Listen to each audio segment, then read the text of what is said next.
Hey everyone, this is Austin Bateman. I'm here with a longtime friend. I grew up like 8 houses down from this kid, Drake Filippis. He's also a client and a great resource for refinance lending. So Drake, introduce yourself a little more.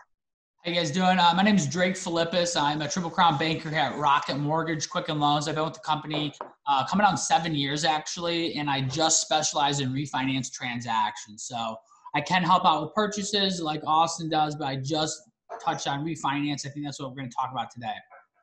7 years though, really? Yeah. Jeez, man. Good for you. I didn't know that.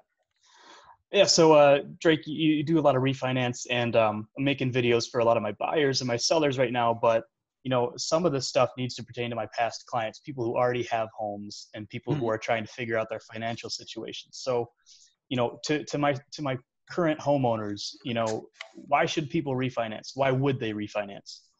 Good question. So clients and any individual refinances for one of three reasons, right? One, you want to save money monthly.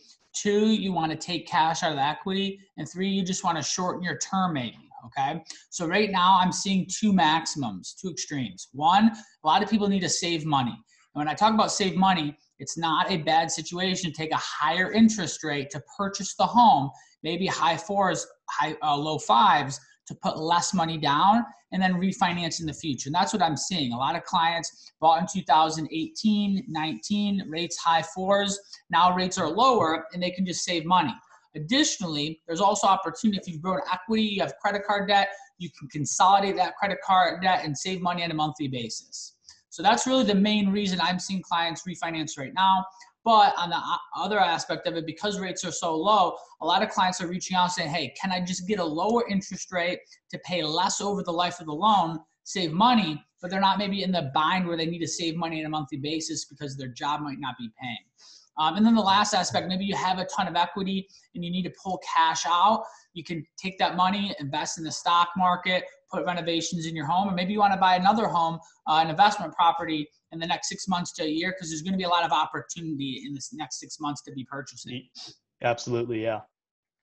Now, when you say people are trying to get like lower rates, just a general spitball, where do you think the rates are sitting right now? Good question. So rates are at the lowest they've ever been. I think a lot of people think they might go down lower. Unfortunately, I don't see that to be the case unless we see negative rates, but then banks will stop lending. So if you're looking at a 30-year fix, you're going to get anywhere from a 2.99 to a 3.5%. Most clients I'm locked in at a 3.25 right now on a 30-year fix, which is just amazing. Yeah. But it really depends on the profile. If you got a $100,000 loan, it's going to be a little harder to get that 2.99. But if you got a $400,000 loan, it's going to be relatively easy to get that 2.99% on a 30-year fixed. Gotcha. And would that be considered a jumbo loan, the 400,000? No, right now jumbo loans are going to be over about 517,000. Okay. So almost all of America, 400,000 is still not in the jumbo loan category. This doesn't really pertain to this call, but jumbo loan lending is non-existent right now. That lending did sort of dry up with this pandemic, so that's sort of interesting to note. But I don't think we're having too many jumbo conversations right now. Okay. Now, so what if like I have people with bigger houses, $500,000, but for them, is it still considered a jumbo loan even if they're refinancing? No, it's considered a conventional rate mortgage. Okay. There's different guidelines in different areas. I think like the Royal Oak area, Ferndale area, Detroit area, I know where I'm at. The max limit is going to be 510,000. After 510,000, you'll be a jumbo loan. Okay. All right. Yeah. So, majority of my clients aren't up there anyway, so that's perfect. So, 3.25 rate, that's pretty awesome. I'm sure that a lot of people that bought homes in 17, 18, when I did a lot of buy-side stuff, in those mid fours are, if they haven't already refinanced, it might be a good time. Mm-hmm. Do you have to have a certain amount of equity to refinance? That's a good question. Absolutely not. A lot of things, the federal government, Fannie Mae and Freddie Mac, who back all these conventional rate mortgages, what they're doing is they know that they don't want people to come out to the house. So what we've found is we're seeing a lot of appraisal waivers. So even if you might not have that equity position, if you have a strong qualified credit and there's good houses in your area, which I know a lot of your clients probably buy in good, strong areas, because I know you wouldn't show someone a house in a bad area, and I hope not, then we can actually get that appraisal waived. So I would not ever worry about the equity position. We have products, and I mean, everyone has products to see if you can work around that, but don't worry about the equity. Just reach out to see if it's an opportunity. And it really is what you need. If you need to save money, look to save money. You can find a solution. If you need to cash out, there's always an opportunity, but you'll never know unless you look. Nice. Yeah, I love the options that you laid out there. There are multiple reasons why people might refinance, and I think it pretty much fits everyone's situation right now. I mean, as we know, COVID-19 is spreading pretty rampantly. Michigan just extended their stay at home until April 30th. So May 1st, we may know if we're going even farther. Hopefully it's done. I know you're a huge proponent, Drake, to get this, done and back to normal. And I think everyone hopes that. Now, I have a lot of homeowners now. Actually, my very first sale ever is getting ready to sell his house. They're going to upgrade. And they decided May 15 was a hopeful target date for the list. It's a nice little bungalow. They have plenty of equity in it. But, between now and then, they want to buy a house, but they have to use the proceeds from selling their current home. So, I mean, is that a situation where someone might want to refinance or take like an equity line of credit out to then buy the new home right now? I think that's a good question. I think every situation is different, right? We don't know what's going to happen. It's hard to touch on that. I think you could look at an option where you do that, and then also an option where you do you sell it the same day you purchase a new home. I think that might be a little bit challenging. So to bank on that, and really, I think it could be a little bit more challenging. Am I going to say no? Absolutely not. But here's what you can guarantee. You can guarantee you can get cash out of the equity of the home now. You can't guarantee you could sell the home. So if you want to guarantee that you can purchase a home in the future, that could be a guarantee rather than something that might be uncertain, which would be the sell and the buy at the same time. Yeah. No, I mean, good point. Marcy, those commercials, it's my money. I need it now. Right. Yeah, exactly. Yeah, they may not sell that house. Who knows what's going to happen in a month and a half, but no, it's a good point. Now, going off of the stay at home again and COVID-19, tons of layoffs, lots of furloughs in our economy. Can you refinance your house? Maybe you need cash out now because you're trying to pay bills for the next month or two or foreseeable future. Right. If you get laid off, no start date, can you refinance your house? Good question. So unfortunately, if you have absolutely no income right now, unfortunately right now, there is not a solution for that. Let's say there's a 2 individual household, one person's laid off, the other person still has income. I would still suggest taking a look to see if you qualify. But if you are laid off or you are furloughed, unfortunately, there's not an opportunity to refinance. If you do go back to work, that's fine. We would just need one pay stub, just one pay stub dated within 30 days to get you qualified for the loan. So you're using pay stubs almost as like a verification of employment. Correct. Yeah, that's one thing the federal government also acknowledged. Verification of employment is very hard in this instance with a lot of companies being closed down. So rather than getting the verification of employment, a lot of lenders and Fannie Mae and Freddie Mac are allowing just one pay stub to verify the employment and close the loan.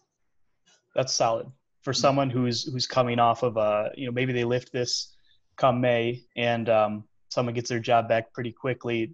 We can act fast on that. That's pretty good.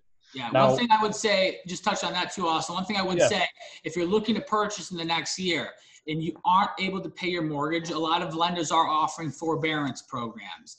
The forbearance program will not hit your credit, which is good, but this is very important. If you do decide to do forbearance, that will count as a stop. You will not be able to get a new purchase loan or a refinance loan for 1 year from when you start the forbearance. So if you can make your payments, if you have to borrow money from family members, maybe mom and dad have the luxury to lend you the money, make sure you can make your mortgage payments on time. If that's absolute not an option, maybe work with your current servicer and they can see if they can do the forbearance. But if you do decide that you have to go the forbearance route, that does stop you from getting approved for a new purchase transaction for 1 year. Gotcha. So specifically my clients here that are going to sell and then buy a new house, they should not forbear. They should try to make their payments as long as possible if they plan Correct. to get a new mortgage for the new house. Correct. That's huge. That's a big piece. I don't think a lot of people know that or even think about it. Thank you, Drake. Huge. Yeah, absolutely. So then what about people who are fortunate enough to keep their job, but maybe taking a pay cut? What happens then? Can we refinance with a pay cut? Yeah, absolutely. I mean, pay cut is very normal. It just decreases your overall income. Again, it never hurts to look. The worst answer is no, and you're back at square one. Yeah, it doesn't change the situation you're in negatively, but there are multiple options to change it positively. So Drake, amazing information here. If you could go through just some bullet points of why people might refinance, the different situations we're facing right now, just as a wrap up, that would be amazing. Yeah. So again, main reason people are refinancing right now, save money, whether you just decrease the interest rate because rates are in the low threes, or you just need to save money by consolidating debt. There's a great opportunity just to save money. The second aspect of— And you mean save money monthly, correct? On a monthly basis, correct? So people just have a payment of $1,000. They want to decrease that to $800 a month. You're going to save $200 a month. That's a tons of savings for a lot of people in America. Second reason people refinance, take cash out of the equity. We just saw the largest economic expansion. We still have tons of equity. The equity hasn't disappeared like it did in 2008. We might see a contraction. So if you can take cash out today, it always makes sense to take cash out while the equity's there. Well, and it might not be in the future. And then the last reason people refinance is just to obviously decrease the interest rate and decrease the term to pay less interest over the life of the loan, which is always a smart investment. But your monthly payment might not be where it is right now. Sometimes that does go up. And then if you can make your mortgage payment, that's the most important thing. If you can't make your mortgage payment, try to work with your servicer to see how they can help you and your family out. It doesn't hurt to make that call, but it is smart to make that call. Make the call sooner than later. And then the last aspect of it, as you set yourself out to purchase, there's going to be a lot of opportunity in the next coming months, next 6 months through the end of 2020, tons of opportunity to buy.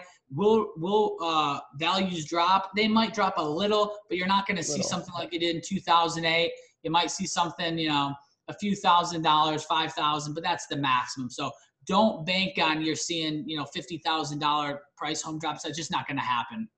Yeah, no, unless you're in the $1 million category. Yeah. Yeah, unless you're in the $1 million category, then yeah, 100%. And so hopefully that answers no, that's great. Questions about refinancing.